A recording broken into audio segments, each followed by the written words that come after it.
Hello students, कैसे हैं आप सभी। आशा है आप सभी अच्छे होंगे।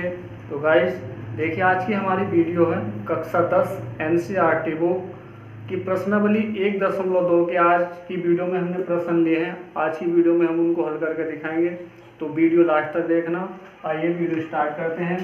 तो पहला प्रश्न है हमारा, सिद्ध कीजिए कि √5 एक अपरिमेय संख्या है। बहुत ही मोट सवाल है, हर बार परीक्षा में इस प्रकार का सवाल पूछा जा रहा है। इस बार भी यही आया था, जो बोर्ड एग्जाम हुए हैं हाई स्कूल के, उसमें ये प्रश्न आया था, 2 नंबर में पूछा जाता है। तो आइए करेंगे इसको। हमें दिया है कि √5 एक अपरिमेय संख्या, ये हमें सिद्ध करके लाना है। तो हम मानेंगे कि माना √5 एक परिमेय संख्या, इसका उल्टा मान लेंगे, परिमेय संख्या है।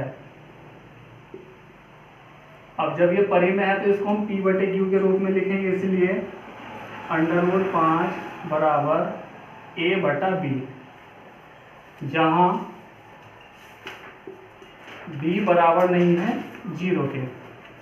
अब हमें यहाँ से अंडर रूट हटाना है, तो लिखेंगे दोनों ओर का वर्ग करने पर, दोनों ओर का वर्ग करने पर। तो देखिए दोनों ओर का हम वर्ग करेंगे, लेफ्ट साइड का भी और राइट साइड का भी। तो यहाँ घात से तो अंडर रूट हट जाएगा, तो क्या बचेगा, 5 बचेगा। यहाँ वर्ग हो जाएगा, यानी अंश की घात अलग हो जाएगी 2 और हर की घात अलग हो जाएगी। तो यानी इस रूप में इसको लिखेंगे हम। अब B² को हम क्या करेंगे, इधर कैंची वाली गुना करेंगे, तो B² आ जाएगा 5 के स्थान पर और 5 आ जाएगा B² के स्थान पे, यानी इस रूप में इसको हम लिख देंगे। अब क्या करेंगे, देखिए इसका मतलब क्या है, ये A² जो 5 से विभाज्य हो रहा है, यानी 5 जो है A² को विभाज्य करता है, क्योंकि A² 5 से विभाज्य है। प्रमेय है ये हमारी एक प्रमेय 1.3 से। अब देखिए 5 जब A² को विभाज्य करता है, तो इसलिए A भी 5 से विभाजित होगा,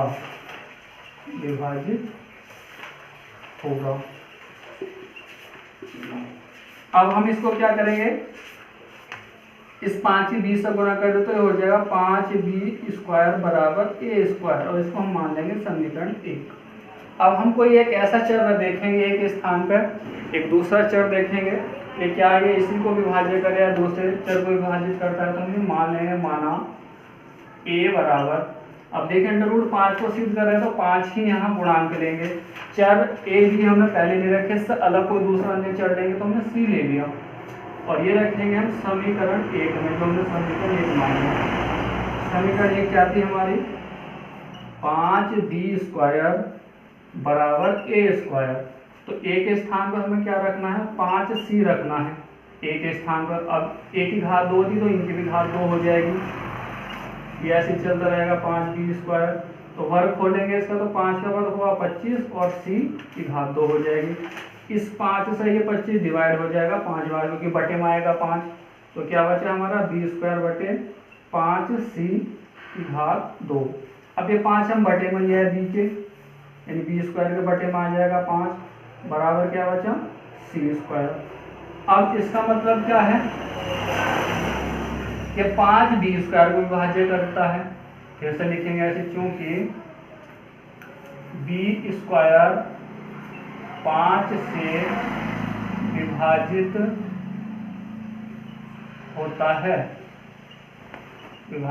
है, किसके साथ, करना 1.3 से, इसलिए B भी 5 से विभाजित होगा, 5 से विभाजित होगा। तो अतः हमने देखा कि A और B में कम से कम एक उभयनिष्ठ गुणनखंड 5 है। यानी 5 एक ऐसी संख्या है जो ए को भी विभाज्य कर रहा था और बी को भी, परंतु इससे इस तथ्य का विरोधाभास प्राप्त होता है कि ए और बी सहअभाज्य है। हम यह विरोधाभास अपनी त्रुटिपूर्ण कल्पना के कारण प्राप्त हुआ है कि √5 एक परिमेय संख्या। तो हम निष्कर्ष निकालते हैं कि √5 एक अपरिमेय संख्या है। देखिए वहाँ तक ही हम सॉल्व करेंगे समीकरण 2 से आगे को। बाकी ये जो हिंदी है, ये जो NCERT बुक है, ये एग्जाम्पल भी है, एग्जाम्पल नंबर है हमारा ये 9। √3 को अपरिमेय संख्या के रूप में सिद्ध करना है। तो ये भी इसी प्रकार से होगा। ये हिंदी की 2-3 लाइनें हमें इसमें लास्ट में लिख देनी है। सॉल्व वहाँ तक ही करेंगे, बाकी ये हिंदी की लाइनें हैं, ये सभी को हम वहाँ पर लिख देंगे। आगे प्रश्न 2 है हमारा, सिद्ध करो कि 3 + 2 √5 एक अपरिमेय संख्या है। तो आइए करते हैं।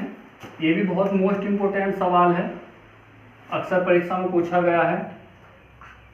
तो मान लेंगे, माना 3 + 2 √5 एक परिमेय संख्या है, परिमेय संख्या है। यानी अपरिमेय हमें प्रश्न में दिया है, ये सिद्ध करके लाना, तो हमने परिमेय मान लिया है। तो इसलिए 3 + 2 √5 बराबर a/b, यानी हमने इसको परिमेय के बराबर लिख लिया, जहां b का जो मान है बराबर नहीं है 0 के। अब 3 को हम पक्षांतर करेंगे, तो यहाँ क्या बचेगा, 2 √5 बचेगा। 3 का पक्षांतर कर रहा है, तो ये क्या हो जाएगा, माइनस हो जाएगा। इसके बटे हम 1 मान लेंगे यहाँ, ये ऐसे ही चलता रहेगा। अब इसको हम क्या करेंगे, भिन्न बन गई है दोनों, तो कैंची वाली गुना से हल करेंगे। a की गुना a में करेंगे तो a आ जाएगा माइनस, b की गुना 3 से करेंगे तो 3b हो जाएगा, बटे b की 1 से गुना करेंगे तो b आ गया। अब 2 कहाँ जाएगा, सामने वाले के बटे में, √5 बचा यहाँ पर, a - 3b बटे हो जाएगा ये 2b।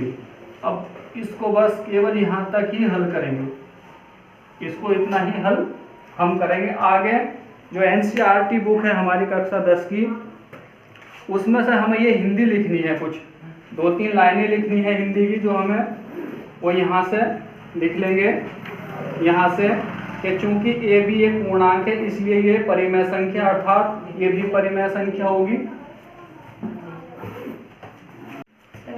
तो आगे हमें लिखनी हिंदी है ये 2-3 लाइनें, जो इस प्रकार के क्वेश्चनों में हमें लिखनी है। अब हम लिखेंगे कि चूंकि a और b पूर्णांक है, इसलिए a - 3b बटे 2b परिमेय संख्या है, अर्थात इसके सामने √5 आया, वो भी परिमेय संख्या हुई। परंतु इससे इस तथ्य का विरोधाभास प्राप्त होता है कि √5 तो अपरिमेय संख्या है। भाई इससे पहले सवाल में हमने √5 को अपरिमेय संख्या सिद्ध कर लिया था। तो अतः हम निष्कर्ष निकालते हैं कि 3 + 2 √5 क्या है, एक अपरिमेय संख्या होगी।